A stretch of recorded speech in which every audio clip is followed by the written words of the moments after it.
ഇംഗ്ലീഷിൽ നല്ലതുപോലെ ഉപയോഗിക്കാൻ പറ്റുന്ന കുറച്ച് വാക്കുകൾ നമുക്കൊന്ന് പഠിക്കാം.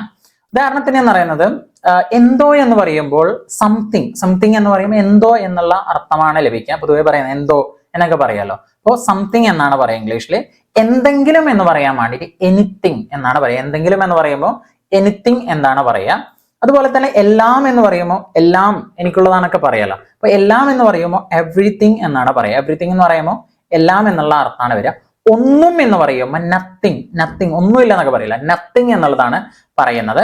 അതുപോലെ തന്നെ ആരോ എന്ന് പറയുമ്പോൾ സംബടി എന്ന് പറയുമ്പോൾ ആരോ എന്നുള്ള അർത്ഥമാണ് ലഭിക്കുക. അതുപോലെ തന്നെ ആരെങ്കിലും എന്ന് പറയുമ്പോൾ എനിബഡി എന്നാണ് പറയുക. എനിബഡി എന്ന് പറയുമ്പോൾ ആരെങ്കിലും എന്നുള്ള അർത്ഥമാണ് ലഭിക്കുന്നത്.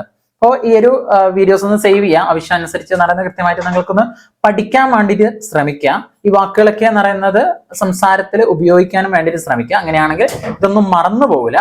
ഈ രീതിയിലുള്ള ഇംഗ്ലീഷ് ടിപ്സിനായിട്ട് ഈ ഒരു ചാനൽ ഒന്ന് ഫോളോ ചെയ്യുക. Thank you so much.